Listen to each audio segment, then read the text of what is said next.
However, another part of this shared experience, being subject to racism, discrimination, and inequity can significantly affect a person's mental health.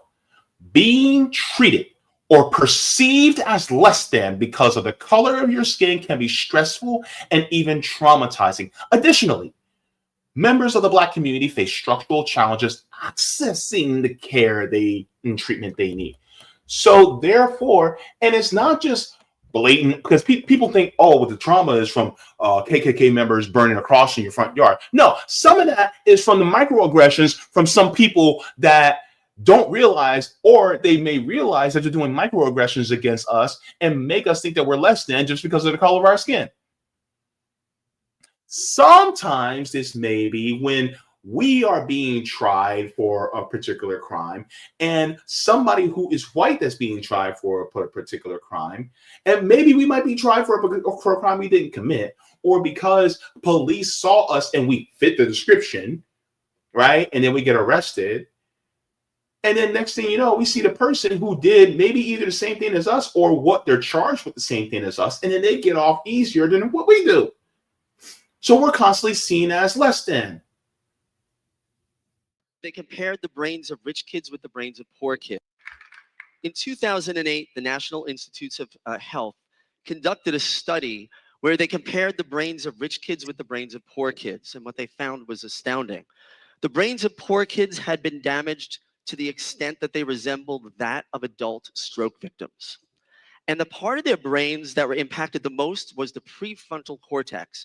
And that's responsible for advanced thinking, judgment, and impulse control. And it's involved in the storage and the retrieval of memories.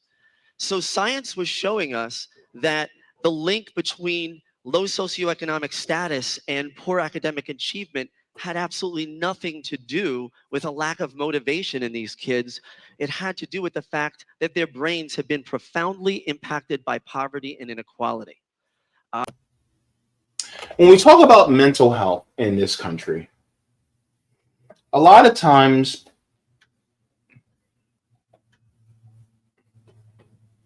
people usually talk about it when something really tragic happens. If somebody harms themselves, takes their own life, takes the lives of others.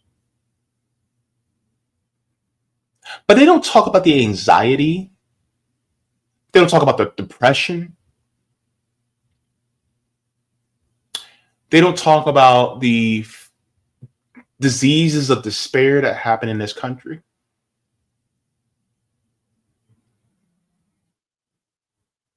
And so when we talk about mental health,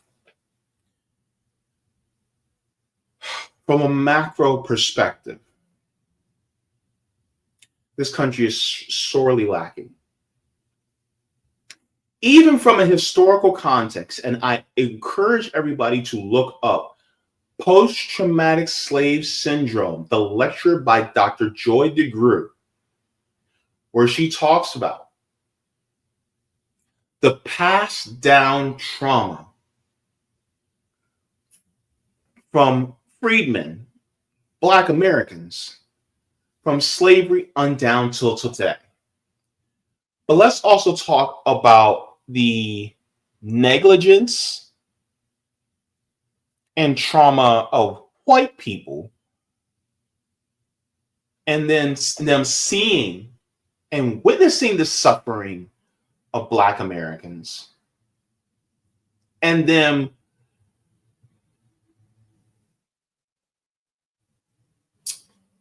their pathology is warped so that when they see us suffer, it's not seen as immediate. It's not seen as, oh my God, that's a human suffering. It's somebody less than human that's suffering, so we don't need to be as urgent. And that's passed down. That's something of the historical macro context. Then we get the context of class and mental health. I'm going to make a statement. Most poor people can't get therapy. Because we can't afford it. Because we don't have universal health care. It's not because we don't want it. It's because we're priced out. We're locked out. We're paywalled. And so in order to be able to get it, you have to be in a higher class. And more specifically, for those of us who are Black Americans in this country, which I consider to be Black American to be a class, right? We're locked out as well. And because of the racial disparities, the lockout is even harder. And then you also have the disparities within the mental health community that look at us. And the health community overall, they're still trying to get out the white supremacy that is still embedded. I even talked about the white supremacy that's embedded in even transplants, kidney transplants, and in dialysis. It's in women's health, right? The father of gynecology actually operated on Black female enslaved women without anesthesia because he felt that Black women don't actually feel pain. And that has been carried down to even medical textbooks now saying, well, Black people, they don't feel pain as much as white people.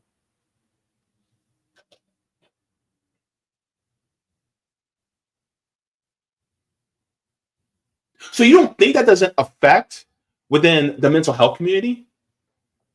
Now, I want you to think about the poor white people that's in Appalachia, where they can't get mental health. Or the poor Black people that's down in the hood, where they can't get mental health. And then what do we do when we can't get the mental health that we really need? We turn to substances.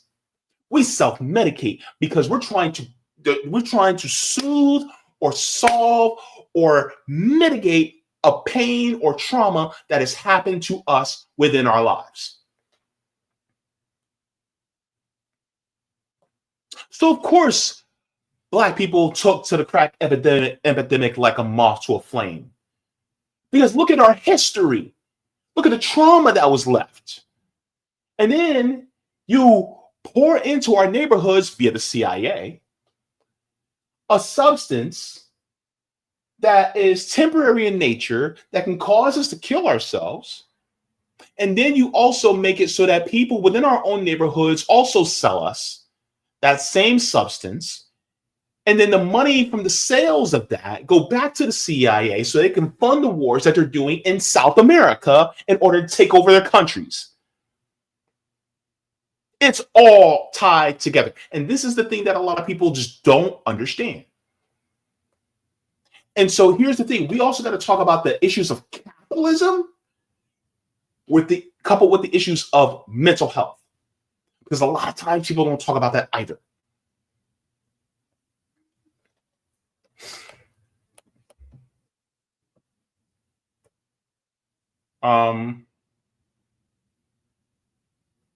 Let me go here.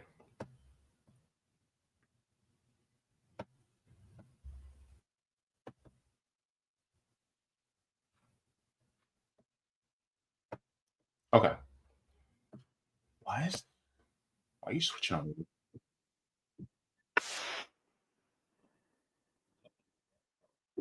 No, don't you play video. I didn't ask you. Sorry. Anyways, let's start here. This is from the National Alliance on Mental Illness. So it says, Black African Americans says what happens at the intersection of mental health and one's experience as a member of the Black community. And I'm going to also try to mix in this as just generally as a class issue, but I'm also specifically talking about, us Black folks too. Because we got to hyper focus on it because we were treated special in a negative sense for most of our existence here in this country, and now we have to be treated in more of a positive sense in a special way in this country, which means more hyper focusing on some of the most marginalized. But it says, what happens at the intersection of mental health and one's experience as a member of the Black community? While the experience of being Black in America varies tremendously, there is a shared culture of factors that play a role in helping define mental health and supporting well-being, resiliency, and healing. Parts of this is shared culture experience, family connections, values, expressions to spirituality or music, reliance on community and religious networks are enriching and can be a great source of strength and support. However, another part of this shared experience, being subject to racism, discrimination, and inequity can significantly affect a person's mental health. Being treated or perceived as less than because of the color of your skin can be stressful and even traumatizing. Additionally, members of the Black community face structural challenges accessing the care and treatment they need. So therefore, and it's not just blatant, because people think, oh, well, the trauma is from KKK members burning a cross in your front yard. No, some of that is from the microaggressions from some people that don't realize, or they may realize that they're doing microaggressions against us and make us think that we're less than just because of the color of our skin. Sometimes this may be when we are being tried for a particular crime, and somebody who is white that's being tried for a particular crime, and maybe we might be tried for a crime we didn't commit, or because police saw us and we fit the description, right? And then we get arrested. And then next thing you know, we see the person who did maybe either the same thing as us or what they're charged with the same thing as us, and then they get off easier than what we do. So we're constantly seen as less than. Never mind the disparities that happen within the medical community. Never mind the mental toll that it takes on Black families whenever they want to get a housing appraisal. When the house appraiser comes, they actually have to take away everything that signifies that that is a Black household, just so that they can be able to get a fair amount on their appraisal. And this is still happening, by the way, still, and it's 2025.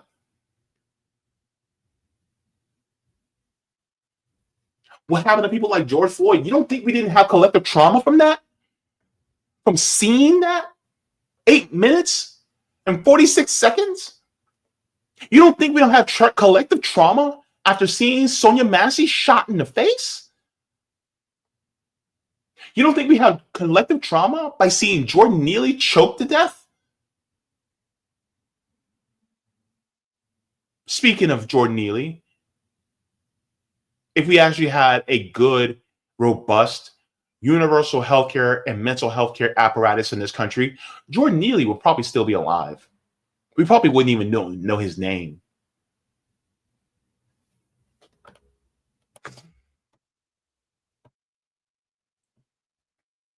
According to U.S. Health and Human Services Offices of Minority Health, Black adults in the U.S. are more likely than white adults to report persistent symptoms of emotional distress, such as sadness and feeling like everything is an effort.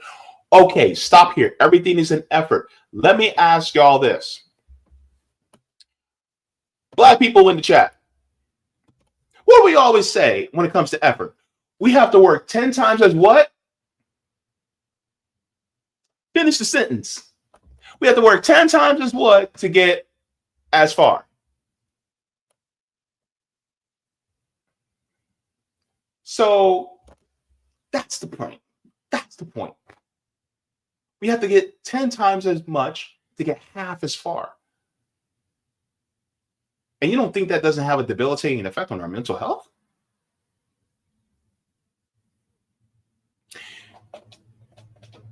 This is a class issue as well as an issue of identity and race. And until we actually fix this system, this is going to continue. This is going to perpetuate. So let's continue. Black adults living below the poverty line are more than twice as likely to report serious psychological distress than those with more financial security.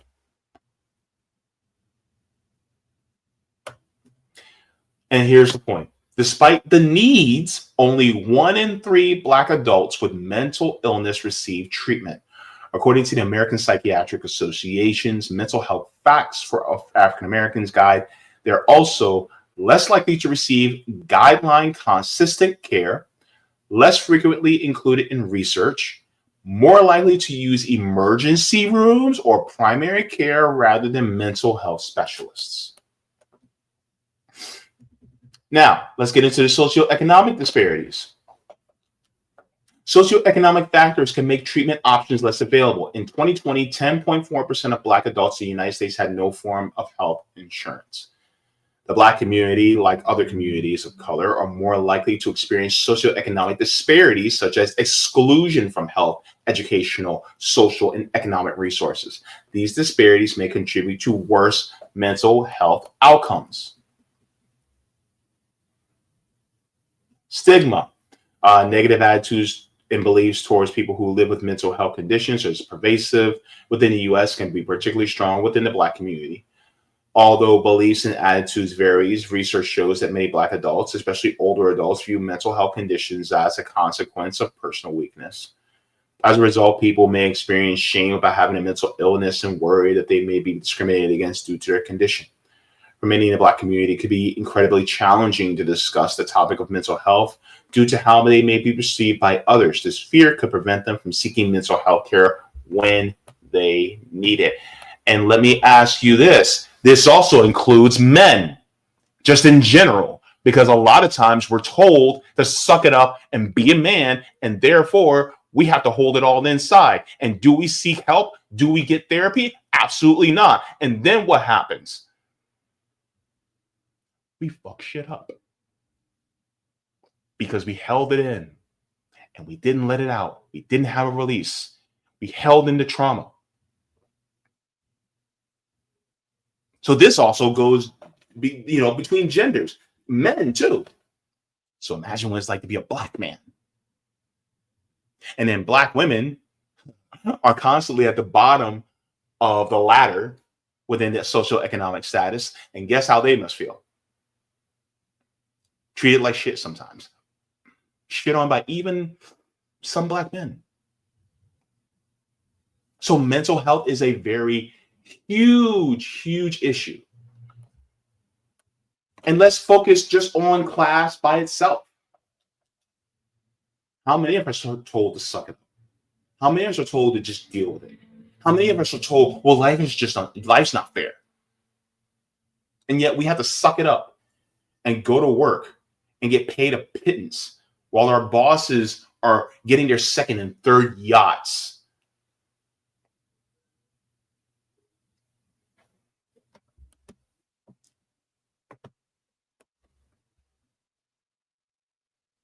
So it talks further about people going,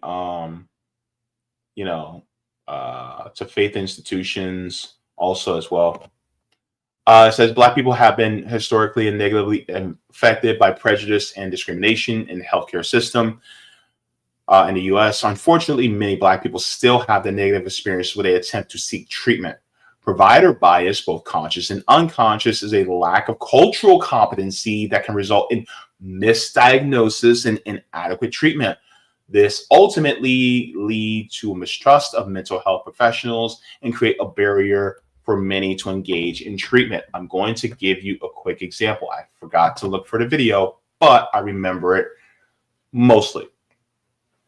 So there was a woman in the maternity ward that was about to give birth, a Black woman. And one of the nurses, a white nurse, went to talk to her. And as she was talking to the Black woman was doing this. As she was talking to her. The white nurse said, I'm going to do a psychological consult on her because she keeps hitting herself in the head. Black people who are watching, what was I just doing?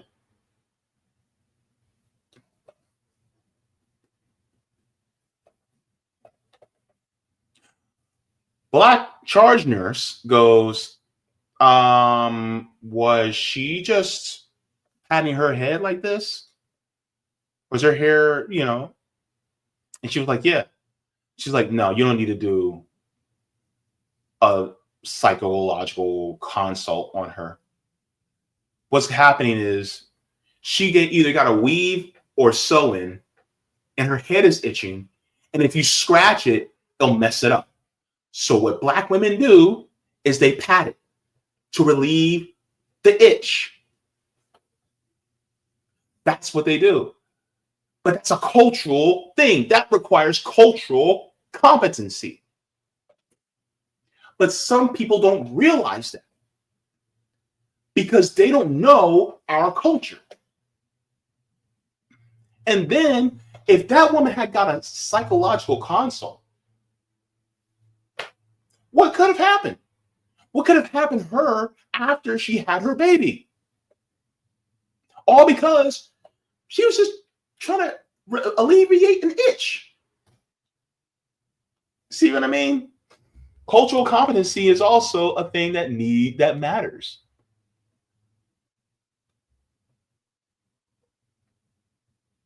It says Black people may also be more likely to identify and describe physical symptoms related to mental health problems. For example, they may describe body aches and pains while talking about depression.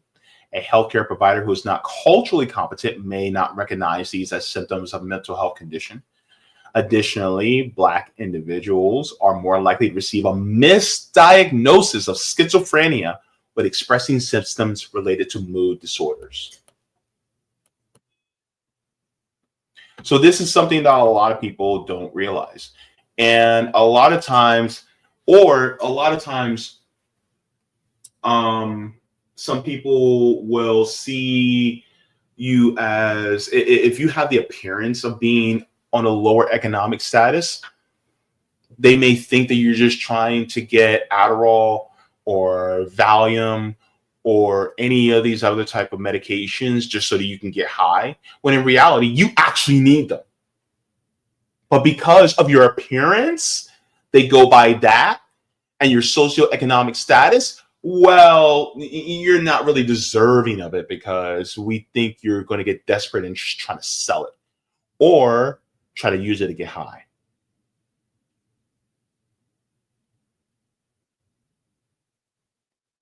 And how many people does this happen to? I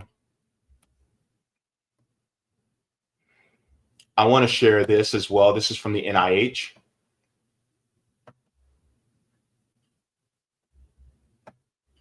And then we'll get to a video that I really want to share. It says under results. This is from the NIH. Says evidence suggests that lower social class may be associated with reduced access to primary and secondary mental health care and increased likelihood of access to crisis services, and patients of lower social class may not benefit from all mental health interventions. With reduced effectiveness, while limited, there was some indication that psychosocial interventions could encourage increased employment rates. So basically, that also can affect your ability to be able to get and keep and hold a job. If you're constantly under disease of despair, that means that you're constantly depressed. And if you're constantly depressed, what's depression do? It saps your energy. It saps your motivation. So then when you go into work, you're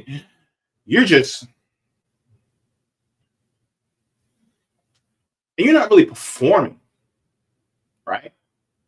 But that's because your socioeconomic status is so dire that you're under the disease of despair. And so then you're not giving your all when it comes to being at work. Now, I want to share this because I think this is a wonderful video. And this was actually a talk by Professor Anthony Zinkus. And this is how capitalism negatively affects development. Let's get into this. They compared the brains of rich kids with the brains of poor kids. In 2008, the National Institutes of Health conducted a study where they compared the brains of rich kids with the brains of poor kids. And what they found was astounding. The brains of poor kids had been damaged to the extent that they resembled that of adult stroke victims. And the part of their brains that were impacted the most was the prefrontal cortex. And that's responsible for advanced thinking, judgment, and impulse control. And it's involved in the storage and the retrieval of memories. So science was showing us that the link between low socioeconomic status and poor academic achievement had absolutely nothing to do with a lack of motivation in these kids. It had to do with the fact that their brains have been profoundly impacted by poverty and inequality.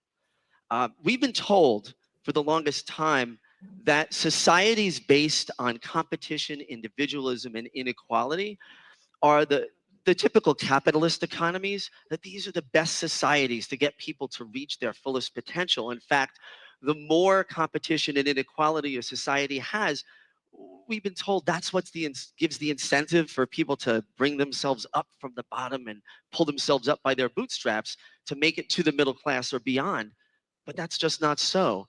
In fact, more equal societies do far better on a whole range of issues, including academic achievement, but they also have less violent crime, less family violence. And these societies, people have a longer life expectancy and they live healthier and happier lives. If you're not aware. So, just to highlight a couple things, it literally affects the brain.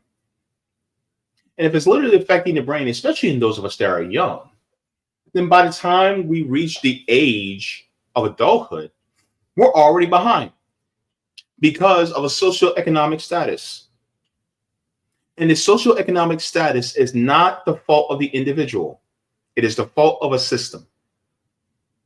And it's just like the old saying goes, if a flower doesn't bloom, you fix the environment in which the flower grows, not the flower itself. Therefore, the environment in which we're growing is incongruent with our nature as humans. That being said, then this system, this capitalist system, is incongruent with humanity, is incongruent with nature. So therefore, it is not conducive for us to keep this system around. And yet we say, well, this is the best system that we got. Meanwhile, whenever you get a country that goes into a socialist system, what is one of the first things that go up? Literacy. Homeless rates drop. People's life expectancy goes up.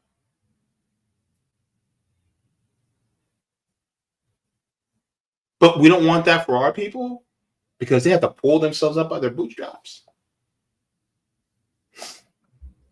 Let's continue. Lives. If you're not aware of the number of children in the United States that are poor, or what the federal poverty level is for that matter, you're not alone. Most Americans don't know that 1 in 5 children in this country are growing up in poverty, and that the federal poverty level is $24,000 for a family of 4. I live on Long Island. You can't survive as a family of 2 for $24,000 a year, let alone 4 people. You can't survive on $24,000 a year with a family of 1. You can't even. That's how bad it is. And this was a few years ago. So imagine how many people are dealing with this diseases of despair. And it's affecting them mentally. And then these people interact with us every day. So then they can negatively affect us too. And it can become a domino effect. The thing about being on the left is that you realize you're part of a global whole. And it has a ripple effect. I could be at one end of a lake, and if somebody drops a pebble in the middle of that lake, I may not feel the ripples from it just yet, but they eventually come. And so, therefore, this is why it behooves us to think in a more collective action, because we all live on this rock together. And if you have more happy people on this rock, that means it's going to influence more happy people. We have more people in despair on this rock, it's going to influence more despair. We have to think of ourselves as a collective instead of the individual, because it means our very survival. We are a communal species, and we cannot change that. A leopard cannot change his spots any more than we can change ourselves from being a communal species.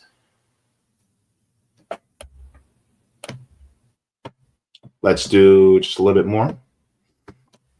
And experts have said that the poverty level itself is half what it should be. It should be twice that in order for families to have what they need to get their basic necessities met. And if we do set the level of poverty more accurately, more than 2 in 5 kids in the United States would be considered poor. As it stands now, more than half the kids who graduate high school have been on food stamps at some point in their lives. And poverty is a leading cause of death in the United States. More people die because of poverty and inequality than because of heart disease or strokes or even drug overdoses. So it's the inequality that is actually creating a state of chronic stress that is damaging the developing bodies and brains of these kids. And it's not just what's happening in the home. When we look at what's happening in the neighborhoods, they're places of high risk as well. Being born low socioeconomic status raises the risk for a whole bunch of things. There was a study done in 2011, and it showed that for every 1% rise in home foreclosures, there was a corresponding 3 to 5% increase in the amount of hospital admissions for severe physical abuse of children, including head trauma. And some of those kids died. So what it showed was that growing up in poor households actually increased your risk for child abuse and neglect. Now, it's not that those parents don't love their children, they absolutely do, but the level of stress that parents of low socioeconomic status are under on a daily basis makes parenting to their best potential very, very difficult.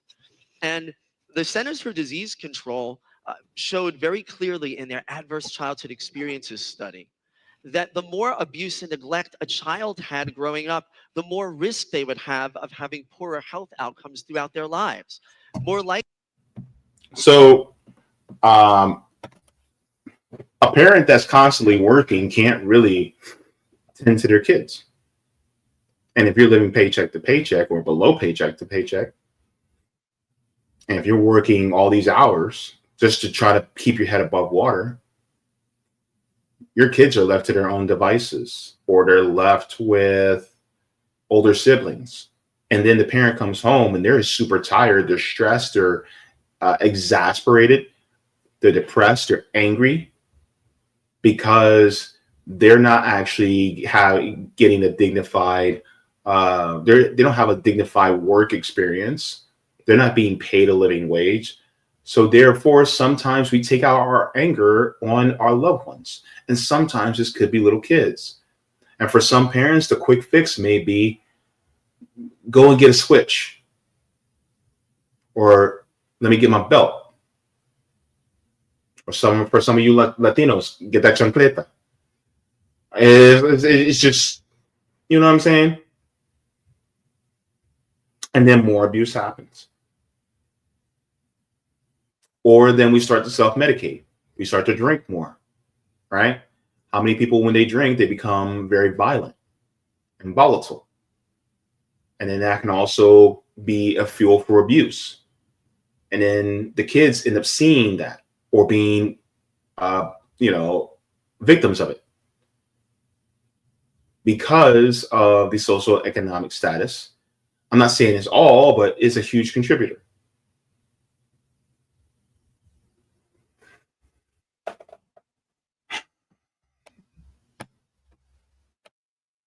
Let's just finish this part. likely it would be that their neurological development would be impacted. They're more likely to have anxiety, depression, mental illness, and addiction throughout their lives. But even their physical bodies are affected by the stress to the point where they're more likely to have heart disease, cancer, and diabetes. See, the story of risk, whether it's from low socioeconomic status or the corresponding risk of child maltreatment in those homes, is the story of chronic stress.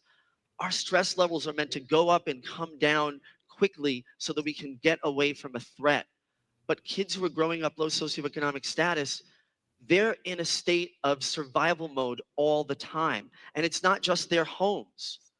They grow up in neighborhoods that have risk.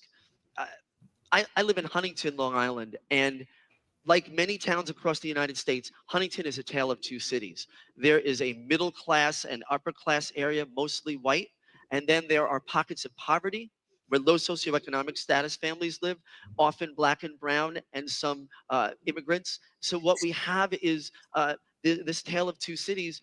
Uh, a colleague of mine works for a youth center, and she asked the kids to describe their neighborhoods and to do it by using words that describe their sights and sounds. The kids in the middle class neighborhoods described seeing lush green lawns and looking at beautiful homes, hearing the ice cream truck as it rolled down the street in the summer, which they thought was a very exciting thing, but I find infuriating at 9 in the morning on a Saturday. But the kids in the poor neighborhoods, they talked about seeing people pushing their belongings in shopping carts, boarded up houses, police all the time in their neighborhood. And when the police go to those neighborhoods, usually it's not for a good reason. And the sounds they heard were gunshots. A few years ago in Huntington Station, they had to close the intermediate school because of a drive-by shooting. So you can imagine the kids growing up with the risk of income inequality in their homes. When they leave the door to go to school, that risk doesn't stop. It's amazing that they achieve it all. And they do. But we're creating a world for them where people are seeing themselves down here and others up here. There was a famous study done in India where they took boys from the highest caste and the lowest caste, and they brought them together in a room. They didn't know which caste each other was from, and they had them complete these puzzles, these little mazes. And when they finished the first round of tests, their scores were identical. And then they each stood up and they said what town they were from, and they said what caste they were in, and they took the tests again. And the boys from the highest caste did better, and the boys from the lowest caste, their grades sunk. So it's not just growing up in poverty that creates stress. It's feeling like you're down here when others are up here. And right now in the United States, we've got the widest gap between the rich and the poor than we've ever had since the Great Depression. And when I think about how we've made people to feel like the other, I can't have this conversation without talking about racism too. Now, I'm having that conversation as a person of privilege, born white, male, and middle class. And I didn't ask for that privilege, but I've been given it much of my life without even knowing that I had it. And when we look at race, racism also does raise the risk for poverty because a black or brown child in the United States born today is twice as likely to grow up poor. But it's not just income inequality which causes the chronic stress of racism, because even middle class and upper class black and brown people have higher risk of poorer health outcomes. And that's because of the risk of the chronic stress associated with racism. It's because So that goes into what I was talking about earlier. But I just want to thank you guys for listening to that. And what I'm going to do is I will. Where is it? I'm going to put the link for that video in the chat so you guys can finish it. Professor Zinkus was giving that lecture like rent was due. That's how good it was. But that's the point, right? A lot of times we talk about capitalism and how it has just this disparity among us, but we never talk about the mental health aspects of it as well, which I think is a worthy conversation to have. And then I want to end with this. Do I want to end with this? Hang on. Yeah. I want to end with this. Hang on. Let me make sure it makes. Okay.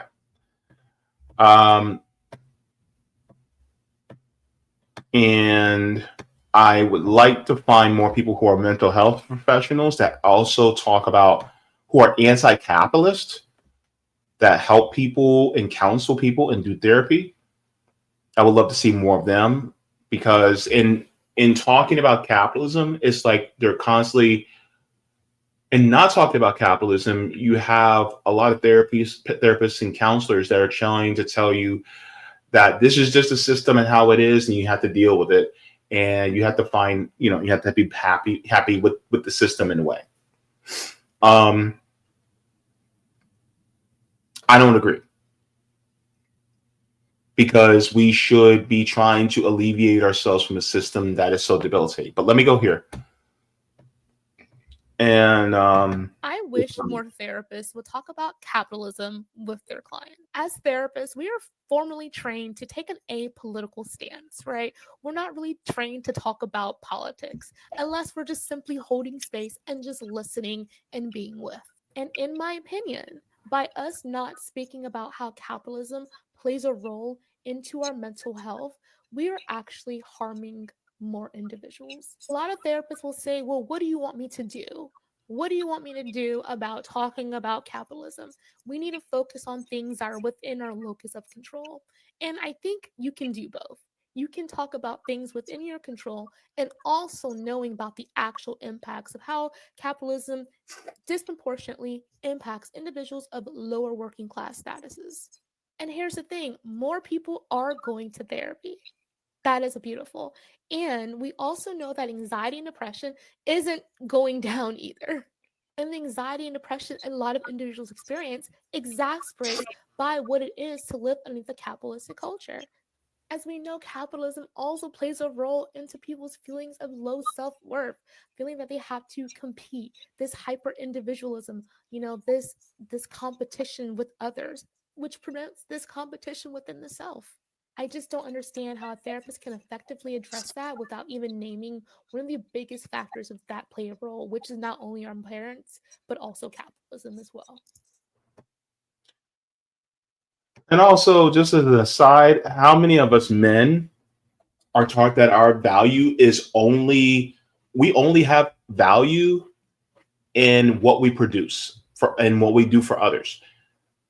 We don't have inherent value. We're not taught that within this system. And so this can also contribute to a lot of frustrations among us too. And so I think, she has some very beautiful points there. But yeah. Social emotional learning with Dr. Donnie says, my therapist and I talk about racism and capitalism all the time. That's beautiful. And, I would like to see more people being able to do that. But for now, we try to deal with it as much as we can. Mental health services can also be a mutual aid thing. So if you are somebody who is a counselor or therapist, could you donate your time in order to be able to help people to be able to navigate this system in a healthy way? Also, another thing, most people these days that get their sense of community are the ones that actually go to church, because we don't have third spaces within our lives.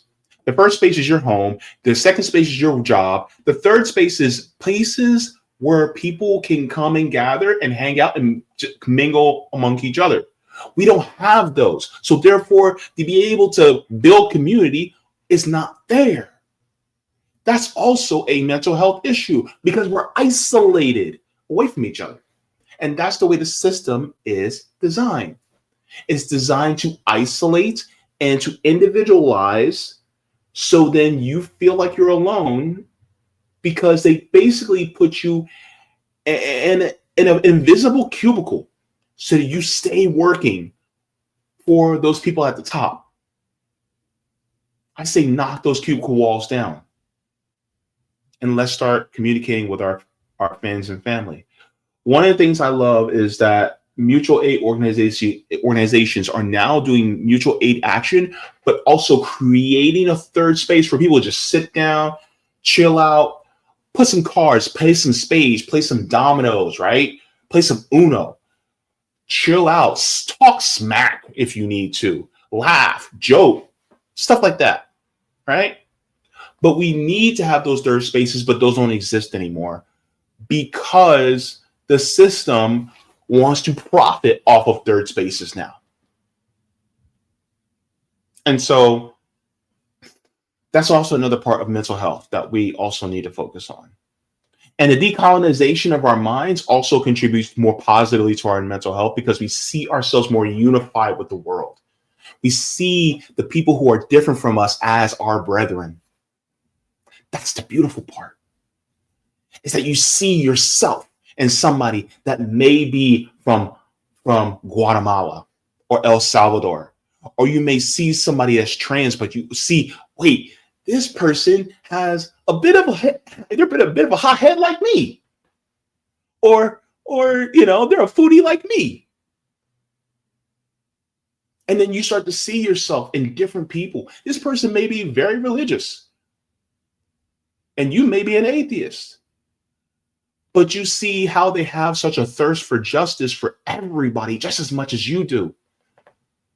And you can jive with that because they don't use their religion to beat people in the head, but they use it as a tool for helping people liberate themselves. And you may be an atheist and you may go, you know what? I may not be a believer in God, but you know, that person, I can chill with that. So this is part of it, is being able to see ourselves within each other and see the humanity.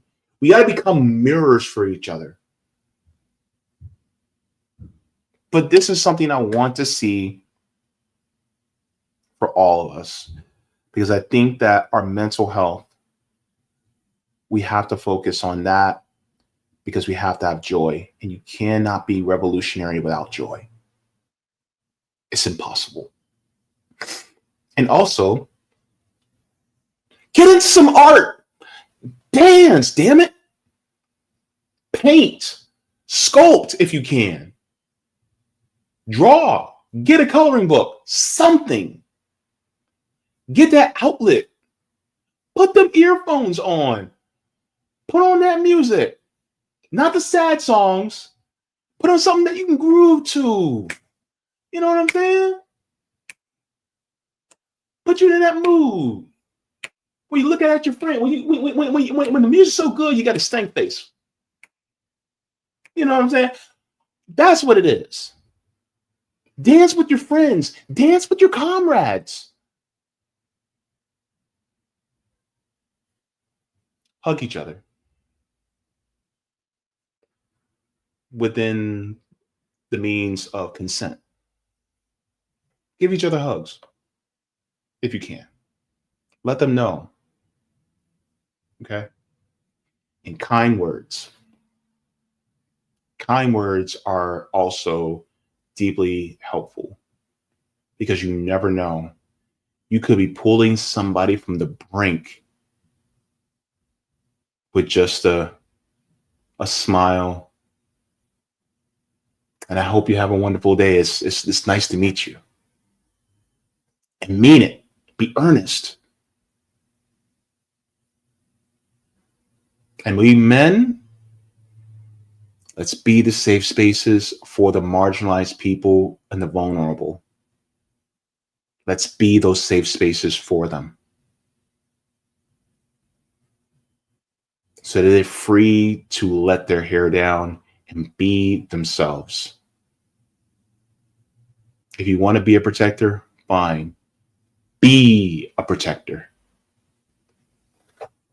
I'm getting off my soapbox now. But yes, let's focus on mental health and helping our fellow workers to do better so that we can collectively be. Thank you so very much for watching my channel, and I deeply appreciate it from the top and bottom of my heart. If you wish to support the channel further, so I can keep bringing you content that is educational and informative, you can become a patron on patreon.com/Jaybefaunt. You can find that link in the pinned comment or in the description below. No matter what you give, you'll be supporting independent media and education that helps make the world better. Thank you so much, and you can watch more of my content here. Mwah! Forehead kisses, and have a beautiful day.